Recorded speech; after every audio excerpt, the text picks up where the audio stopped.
So it's about 7 o'clock. It's still what is it? It's 6:44. So almost 7. So it's Thursday, July 23rd. Yeah, still looking for that water. And my whole thing is I work, I do my thing, and try to help others. I gathered a handful, 2 handfuls, maybe 2.5, maybe 2 handfuls of some wonderful little crab apples on a tree. They made me feel a little bit better, a little hydrated, but there's not much water in those little guys. But some nutrition, right? But I was just thinking about some papers I was reading the other day. Unfortunately, this is one reason I don't go to hospitals or any places like that anymore, because of a sexual assault that happened. And this is another video. Anyway, a rape test kit that I had to take from being assaulted in a healthcare facility. Right. So, as I don't have any trust, because I have given trust over and over and over, and it has been misused and exploited by these institutions of honor and fucking glory, excuse my language, I go to these rivers and I still clean up trash for people. I still help out people, right? I still go clean up gardens for other people. I go volunteer at other places. I don't get paid money for these things. I get treated like crap, to be honest with you. Disrespected by my peers, by those who I'm trying to earn an income from. I've been disrespected, been abused in institutions that I went for healthcare. From the same children who I go and try to clean up drugs from their bus stops. I get assaulted at these bus stops, and then the same kids blow smoke in my face on the buses and disrespect me. You know what I mean? The same family that I try to help, they're mad at me and they want to hurt me too. Everybody wants to hurt me, right? So I just want to help clean up this earth, because I'm not on your side. I'm not against you either. I'm not on your team. I'm not here for your flag or your uniform. I'm here to clean up this earth and so we can have some berries. And this is what I was just putting to the test. Before all these things were here, people were, they were hunters, they're foragers, but they were also had things planted all over the place where they didn't have to actually just tend it like a farm or a garden. It was all over, so they foraged in a sense. It was just natural, they everywhere. And then there was places I learned where they actually planted together. Here's your spot, here's our spot. We could do this together, and we could help each other. But this isn't like your land and my land. I just have some stuff growing here. You got some stuff growing there. Let's help each other. You know what I mean? So indigenous, I've had a few different Lakota and Dene and Hopi people tell me some things and how they used to do things, and it's quite interesting. Even the dry farming with the corn in Hopi land is pretty wild. It's interesting to see that, because a lot of people say corn needs so much water. Well, it's because you don't know the indigenous ways and how the instructions were. There's instructions, you know what I mean? It doesn't come from a farmer's almanac. It came from the Most High, and so that's why I say, going through these places and just kind of looking around, how much things have changed from then to now. I'm actually still looking for water.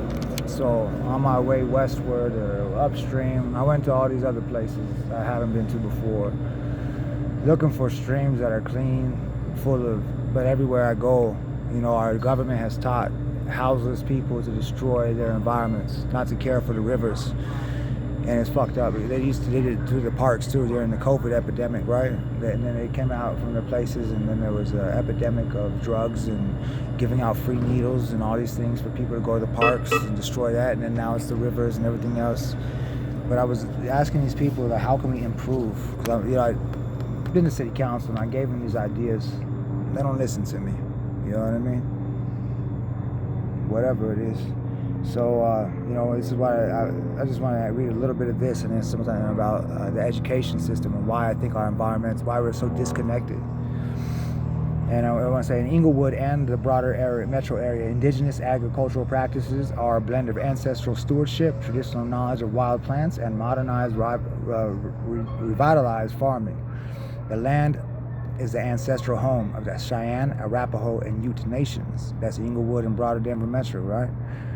Ancestral stewardship and traditional knowledge. Historically, the Front Range was primarily used by semi-nomadic and nomadic groups who balanced hunting with the wild gathering of native flora. The Three Sisters, while primarily practiced sedentary tribes, and ancestral Puebloans. To the south and the west, the Three Sisters method, planting corn, beans, and squash together, was also adopted by some plains tribes. Wild edibles, indigenous groups encouraged the growth of coyotes, wild greens such as amaranth, goosefoot, or lamb's quarters, and wild sunflowers along waterways and trails. And that's what I was gonna say. All those trails I put on video today, there's no wild berries, there's no service berries, there's no choke cherries, no wild strawberries, there's polluted mountain streams. So I'm gonna say we took a very big step backwards in there. So today, several organizations in the Inglewood and Denver area are actively practicing to teach indigenous agricultural techniques to restore soil health and biodiversity. I haven't seen that, but I've seen a lot of dog parks. You know what I mean? So nobody knows about the soil biodiversity, but they know about training animals or canines. They know about training canines, but not about soil biodiversity. And they think this is it's got that training a dog to destroy this, where to pee and poop, is going to save this earth or clean the water or provide clean food for your children in the future. I don't believe that's going to happen. But what I was saying, so rotation, the sustainable practices in indigenous agricultural philosophy in the region emphasize the rotational grazing, mimicking the buffalo migration patterns to build topsoil and stimulate root growth. Water stewardship, honoring water as a sacred resource through efficient drip irrigation and respectful management of river systems. That's wild, right? Honoring water as sacred source through efficient drip irrigation and respectful management of river systems. Damn. Respect. That's a very interesting way to describe stewardship and management, right? Respect. Biodiversity, resisting monoculture by focusing on crop diversification and companion planting. Indigenous farms and agricultural efforts in Colorado face complex set of challenges rooted in historical inequities and exacerbated by the ongoing impacts of climate change. Key challenges include water access rights, historic inequality. This significant challenge is limited access to water despite many tribes such as Ute Mountain Ute holding reservoir water rights which were largely ignored for decades. Non-indigenous interests were often prioritized in water allocation and infrastructure developments. Infrastructure gaps, even with established water rights, tribes often lack the necessary funding and infrastructure, canals, pumps, pipelines to access and use the water on their reservations, which is by design. And this is the thing. So they take the land away, they take your connection to all these things away, and then they say, oh, here's your land back. But we're not going to give you any tools or resources and help you not just heal your ancestral traumas, but connect you back to the land and give you the proper equity tools and the things needed for you to be sustainable. They want to make you look terrible, like you don't know how to do it. But if we had everything that was given to us before they took it, and we had equity and decency, but from respect from these management and stewards, imagine that. Imagine what we could do if we had equity among us indigenous peoples and a good leadership from America and everywhere else, our world leaders. Imagine. With even established water rights, tribes often lack the necessary funding and infrastructure, such as canals, pumps, pipelines, to access the water that they could use on their own reservations, which are nothing but what? Internment camps, concentration camps, right? So that way they could destroy the rest of this land and have no food or berries anywhere near a river or stream, but have plenty of automobile parts floating down your rivers, right? How many automobile parts and car tires do you see floating down rivers? Because that's what they did back in the 70s and 50s. They started driving cars because there's such a plethora of manufactured vehicles that they started driving into rivers. That is a fact. Thanks. Now we're cleaning that up still too.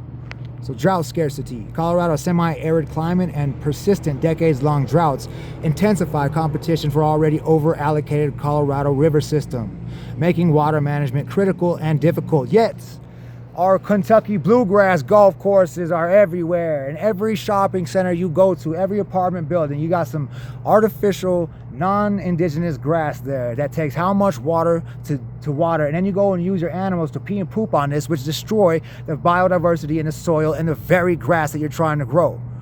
So you're wasting water when we're already in drought, and you're very smart with your master's degrees and your experience in these fields to understand what you're doing is causing devastation to everybody.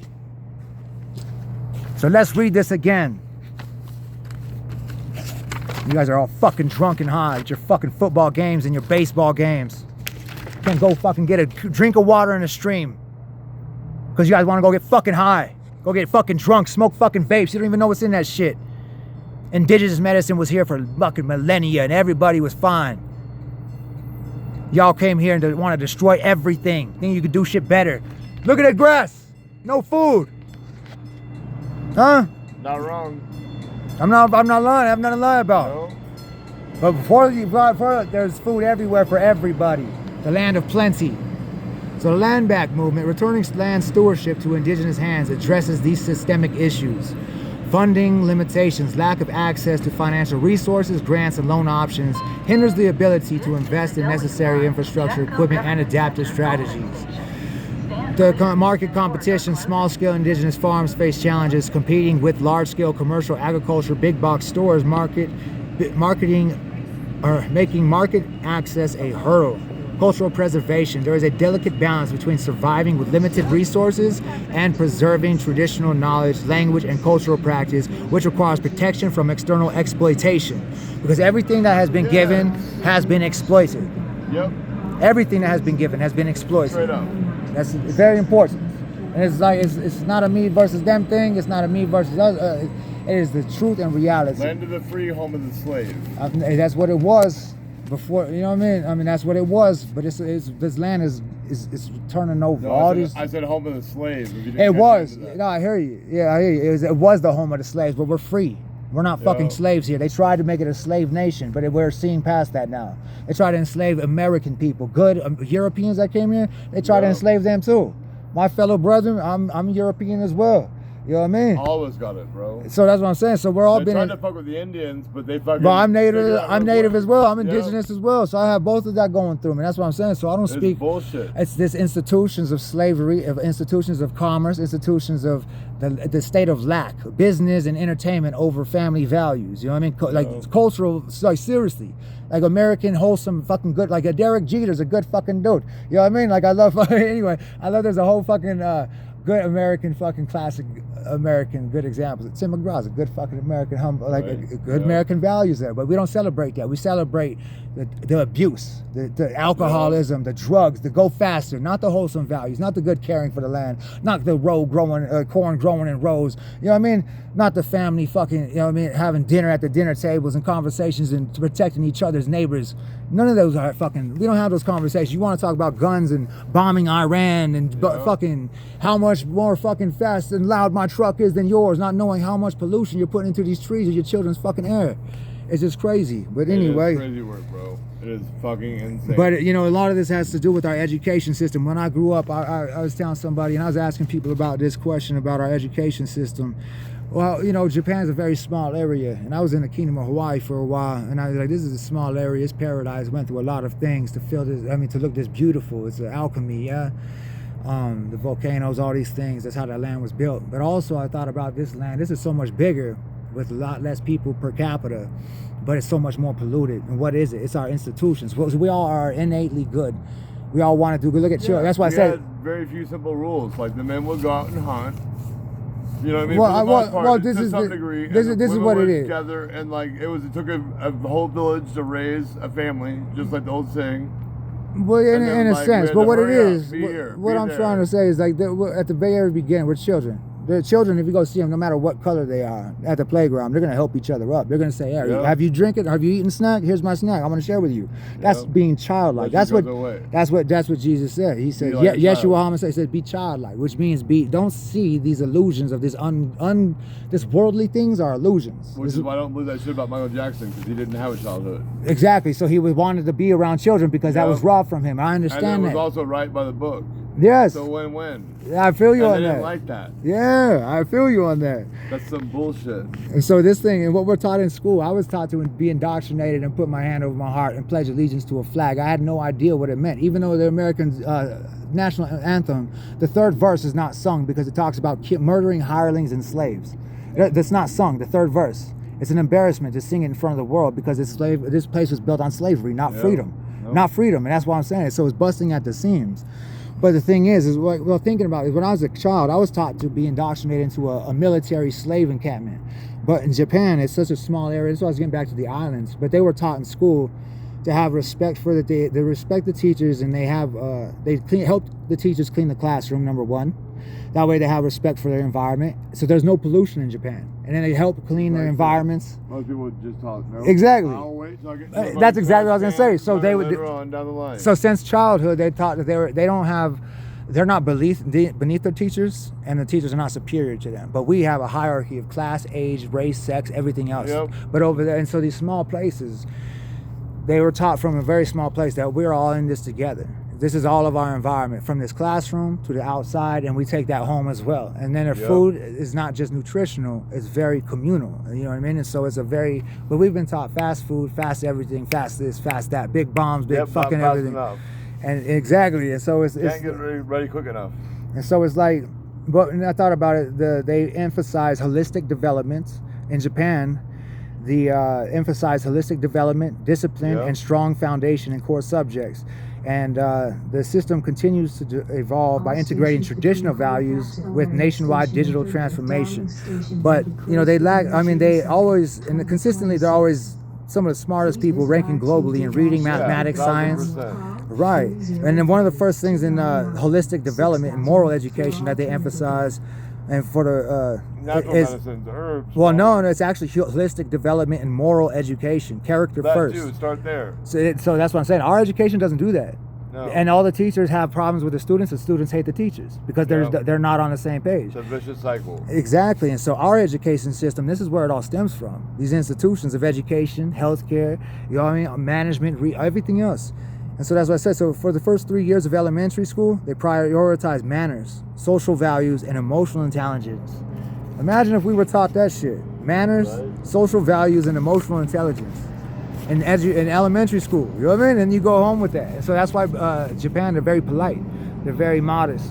You know what I mean? But they're very clean. And it's because they're very simple. Like, simplicity is majesty. And it's like, we weren't taught that. We weren't taught that. But we're good. We should be taught that. Buy, use. Yeah, More. consume. Consumerism was what we were taught. We need more because that wasn't good enough. Like, no. Yeah. And so the moral education is a subject aimed at fostering respect, responsibility, and community spirit. In 2026, the curriculum goals focus on multifaceted thinking and social contributions. And daily rituals, students who are responsible for cleaning their own classrooms and school grounds and to instill humility and teamwork. And food education, school lunches are not just nutritional, but instructional, teaching healthy habits and gratitude. So, and that's the thing. And so the system. It's the little things, man. Yes, but one of the bad things is really intense pressure from the higher education and whatnot. So it's difficult for them. They have a high absentee rate higher up, and about very, very high competitions and whatnot. It's very competitive, you know what I mean? But other than that, I just think it's something that we should implement here with our indigenous knowledge, you know, because we're a global society here. You know what I mean? Yep, pretty much. It's not far. It's right around the corner. But me, I think it emphasizes this creative thinking, critical judgment, and emphasizes holistic development and discipline. So, for my people out here, hey, be well, man. 1,000%, dude. Hey. There it is, right there. Blessings to you, my man. Oh, there we are. God bless you, my man. Be well. So here we are. And I just want to read that, sitting at this. I missed one of my trains. I'm trying to get some water, but here we are. I guess we'll get another. There's a couple people here, so plan to see later too. So. Sorry about that. I'm not out here trying to cause wars. I'm out here trying to get food and water. That's crazy, huh? And a lot of people trying to use these things against me. Like saying I wear red because I want to be a Northsider. No, I'm actually from Del Norte. and I have a lot of respect for norteños. And I have a lot of respect for sureños as well, and as well as Bloods and Crips from the East and West. Everybody was, the thing about these, so I don't gangbang. I was been invited to gangbang a long time, but I know a lot of people that was trying to set trip on me on Federal Boulevard. I don't bang. Even my homies back in the day tried to jump me in the gang. I don't bang. I never gangbang, never desired to. You know what I mean? I used to like to fight and stick up for the youngsters and, you know, stick up for the people that were getting bullied, but it wasn't about the, anyway, I'm going to save that. So, I don't bang. I don't care about those things. I care about your children's future. I care about you being well. I don't care about what you think. Like the gangs were built, if you look back to the inception of the gangs, I don't know, I don't remember the names, but I remember I was doing some homework on these things, and what was it, Tuki or Tiki? I don't know. Anyway, it was a Crip in California, and a lot of these gangs and norteños and a lot of these, they were built to protect, they were farmers, and they were protecting each other from corrupt polices and a lot of these corrupt organizations. And now you said systemic abuse that I was just reading about right here. This is why gangs were created, not to sell drugs to each other, but to grow plants and food and systems of medicine, and to keep it good, to keep holistic, to keep connected to the God, to the goddess, to ancestral wisdom, and give something good to our future. And that's why I said the 90s came, and they flooded these places with drugs and crack and alcohol, 80s, 90s, all these crazy things. It was kind of crazy anyway. But gangs were not created to sell dope and exploit women, you know what I mean, and pimp and pander. They were designed, they were created to protect communities from political and governmental organizations of abuse. They were communities. Not in competition, but in protecting from abusive, strong, like places of. They were not meant to terrorize communities with drugs and alcohol and gang violence. They were meant to protect each other and the women and the children and the land. They're farming communities. You know what I mean? So they were meant to protect each other, not go to war with each other. We were put against each other. Just like people, I've seen youngsters put two grasshoppers against each other and they'll fight each other. Or you put two beta fish against each other and they'll fight each other. But if they don't, like they're just peaceful, they're doing their things, right? But the people have antagonized and they use that and they weaponize each other. Weaponize what we have in common, our goodness. They weaponize our strengths and our goodnesses against each other. And so if we slow down and we weren't competing for these things that are these worldly things, and we started competing for godly things, or like competing with, complementing each other with godly things like life, the Asherah, this tree. Who is it? El, and then there was Yahweh in Asherah. El, Asherah, Yahweh. There's the tree, green man. Anyway, there's so much going through these things, right? And then you have, anyway, there's, but if we protected this lands and not just our businesses,